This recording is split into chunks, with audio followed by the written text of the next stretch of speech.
नमस्कार, सभी दर्शकों का बहुत बहुत स्वागत। आज हम चर्चा करेंगे शनि का जो वाहन है उसके क्या फल किस किस नक्षत्र को मिलते हैं। यह राशियों की बात बहुत हो चुकी है। राशियों की साढ़े साती, राशियों की ढैया, राशियों के महादशा सब कुछ बताया जा चुका है। आज ये इम्पोर्टेंट विषय है क्योंकि इसको आप इंडिविजुअल प्रेडिक्शन समझ सकते हैं। 27 नक्षत्र है इस संसार में। 27 नक्षत्र, आप में से कोई एक तो होगा ही होगा। बिना नक्षत्रों के तो आप इस संसार में जन्म नहीं लेते। जैसे ही जन्म होगा तो पंचांग के अनुसार ये निर्धारित कर दिया जाता है कि आपका ये नक्षत्र है। कल हम या इससे पहले 2 वीडियो में 9 नक्षत्रों की चर्चा कर चुके हैं। 27 नक्षत्रों को एकदम बताना संभव नहीं है। बहुत लंबी चर्चा होती है, बहुत बोलना पड़ता है, बड़ा दिमाग लगाना पड़ता है। तो मैं ये बताना चाहता हूँ, इस संसार के अंदर जब भी शनि का परिवर्तन होता है दूसरी राशि में, तो शनि का जो वाहन है 9 प्रकार के वाहन है शनि के। तो शनि के वाहन हर नक्षत्र के लिए अलग अलग निर्धारित किए गए हैं, यानी कि जब जब उन नक्षत्रों का नंबर आता है तो शनि का वाहन फला फला वाहन होता है। अर्थात ये 8 प्रकार नहीं बल्कि 9 प्रकार के वाहन है। नोट कीजिए, पहला वाहन जो है गधा है। गर्दभ, गधा। हर ज्योतिषी, हर पंचांग में कई जगह मतभेद हो सकता है, लेकिन सच्चाई यही है जो हम बता रहे हैं। ये संपूर्ण अध्ययन करने के बाद इस नतीजे पर पहुंचे हैं कि पहला जो वाहन है वो गधा है, गर्दभ। दूसरा है अश्व, घोड़ा। जिसका वाहन गधा होता है उसके क्या फल होंगे वह हम आपको बताएंगे। तीसरा है हाथी, चतुर्थ भैंसा, महिष, पंचम सिंह, शेर, सियार, छठा गीदड़ बोलते हैं जिसको, और उसके बाद है कौवा। वास्तव में कौवा जो है, जहां भी शनि को सवार दिखाया गया है इस संसार में, जहां चित्रित किया गया है शनि देव को, वो कौवे के वाहन पर कौवा वाहन दिखाया गया है। कारण क्या है? शनि श्याम वर्ण के, काले हैं, कौवा भी ब्लैक है। और शनि कौवे के ऊपर बैठ करके जो सवारी करते हैं वो उनकी ऑथेंटिक सवारी है, क्योंकि शास्त्रों में उसका वर्णन जगह जगह पर किया है। उसके बाद कौवे के बाद 8वां जो है मोर है, और 9वां हंस है। हंस को परम हंस कहा गया है क्योंकि उसके अंदर पृथ्वी पर चलने की, जल पर तैरने की और आकाश में उड़ने की शक्ति है। इसलिए मैं ये बताना चाहता हूं कि मेष राशि से लेकर वृश्चिक तक, यानी कि 18 नक्षत्रों की चर्चा हो चुकी है। 9 नक्षत्र एक बार, 9 नक्षत्र एक बार। अभी बचे हुए हैं 9 नक्षत्र, जो मूला नक्षत्र से लेकर मूला, पूर्वाषाढ़ा, उत्तराषाढ़ा, श्रवण, धनिष्ठा, शतभिषा, पूर्व भाद्रपद, उत्तरा भाद्रपद, रेवती, ये 9 नक्षत्रों की चर्चा अब फिलहाल इस वीडियो में की जाएगी। ध्यान से सुनिए। नंबर 1, आप पहले तो ये समझिए कि ये आपका जो वाहन है, ये वाहन सेलेक्ट कैसे किया हमने, या शास्त्रों में इसकी गणना कैसे होती है। देखिए, सरल पद्धति है, सरल उपाय है, सरल गणित है। समीकरण क्या कहते हैं कि शनि का जिस दिन जिस तिथि में नक्षत्र परिवर्तन होता है, उस दिन उस तिथि को जो नक्षत्र है उसको ग्रहण कीजिए। अब मैं बताता हूँ। 29 मार्च 2025 को रात्रि के समय जब शनि का गोचर हुआ तो पूर्वा भाद्रपद नक्षत्र था, चतुर्थ चरण, तो मीन राशि के चंद्रमा थे और मीन राशि में प्रवेश किया तो भ्रम हुआ बहुत लोगों को। मीन राशि पर शनि आया, लेकिन हमें यहां मीन राशि को ग्रहण नहीं करना, ग्रहण करना है हमें पूर्वा भाद्रपद नक्षत्र को। रीजन क्या है? रीजन ये है कि पूर्व भाद्रपद नक्षत्र है और पूर्वा भाद्रपद नक्षत्र को हमें संख्यात्मक दृष्टि से काउंट करना है। कैसे? अब मूला नक्षत्र के संख्या को लीजिए, 19 नंबर इसका काउंटिंग है, 19 और जो पूर्व भाद्रपद नक्षत्र है जिसमें शनि ने प्रवेश किया था वह है 25वां, तो दोनों का नंबर हुआ 44, जोड़ने के बाद 44, 19, 25, 44। अब यहां 9 से डिवाइड करना है इनको, 9 4 जा 36, क्योंकि 9 5 जा अगर हम बोलते हैं 9 पंजे 45, तो वो 44 से ऊपर हो जाएगा। अब आप ध्यान दीजिए, इस बात का ध्यान देना है कि जो डिवाइड करने के बाद जो संख्या बची है शेष, वो बची 8। 8 नंबर पर जो हमने सीक्वेंस बताया था वो है मोर। तो अब हम मोर की चर्चा करेंगे, क्योंकि शनि का जो वाहन हुआ वो हुआ मोर। अब मोर मूल के हिस्से में आया।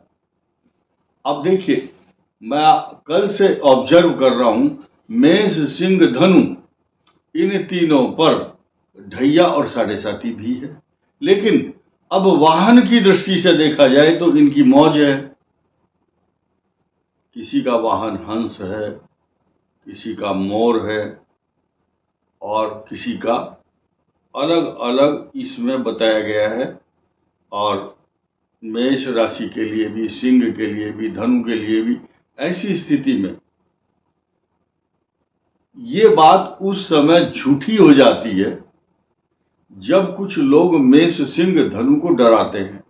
भले ही लोहे का पाया है, परंतु हम भी बताते हैं इस बात को कि मेष सिंह धनु लोहे का पाया है, परंतु जब वाहन अच्छा होगा, इसका एक सर्टेन पीरियड है, यानी कि उत्तरा भाद्रपद नक्षत्र पर शनि जब गोचर करते हैं उसके परिणाम अलग होते हैं। रेवती नक्षत्र पर जाने के परिणाम अलग होते हैं, क्योंकि नक्षत्र परिवर्तन होता है। आइए जानते हैं कि मोर जो है धनु राशि का,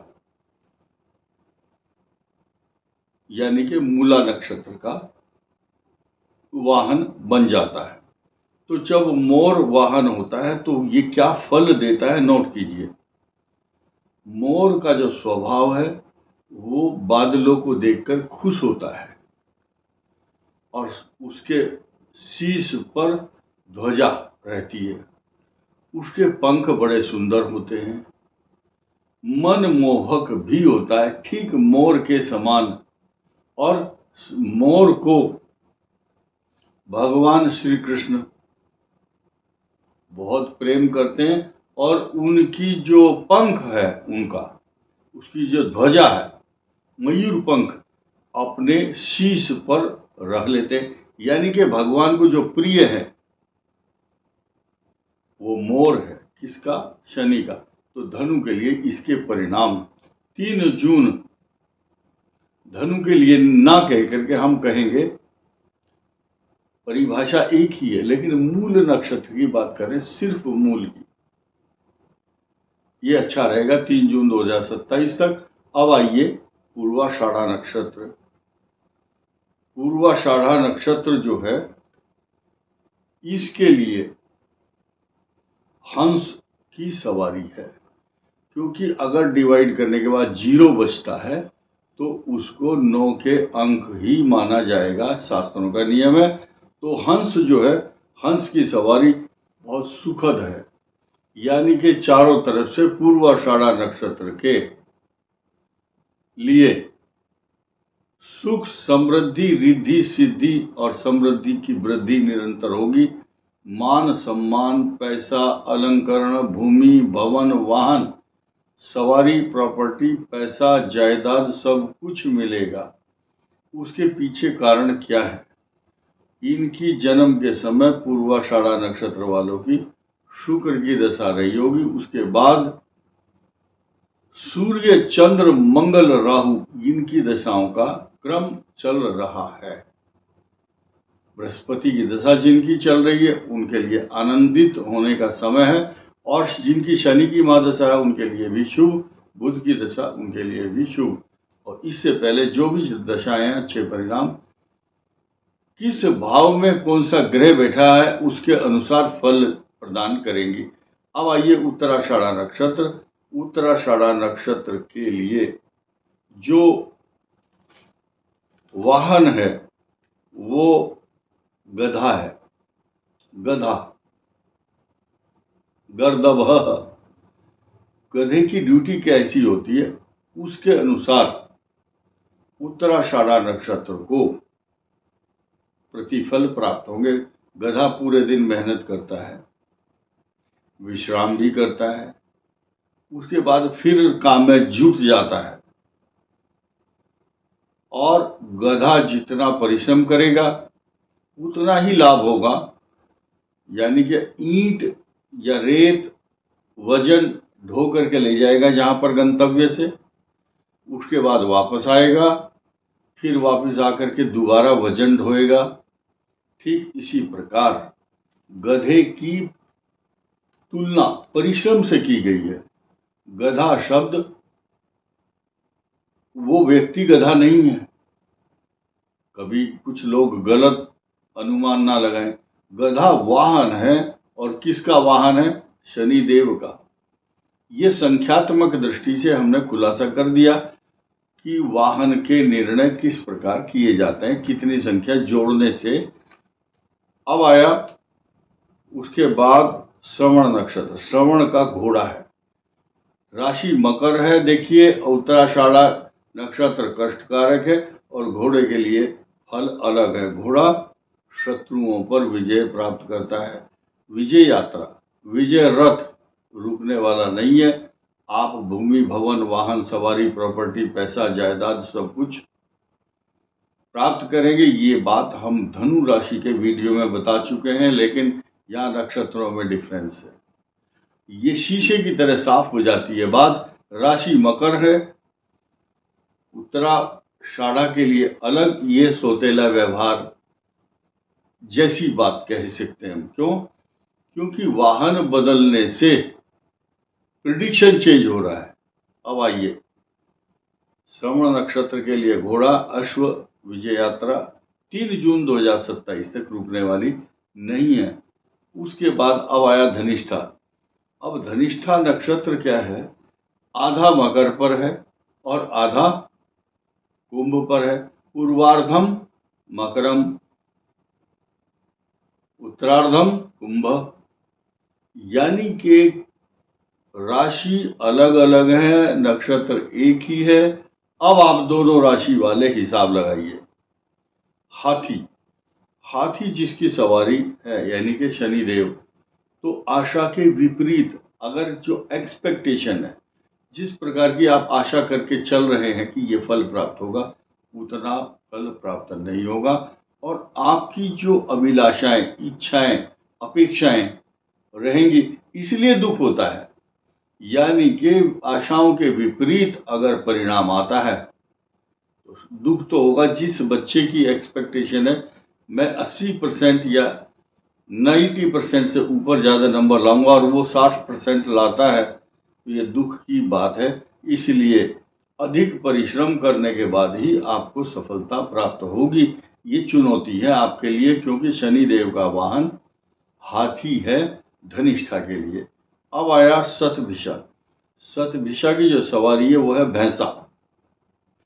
भैंसा जो है ये मिश्रित फल देता है, यानी कि ये न के न प्रकार है ना, आपकी मेहनत पुरुषार्थ, आपकी शक्ति, जिस मनोयोग से आप जिस लक्ष्य, जिस गोल की तरफ आप लक्ष्य को लेकर चल रहे हैं, वो लक्ष्य आपका सफल होगा।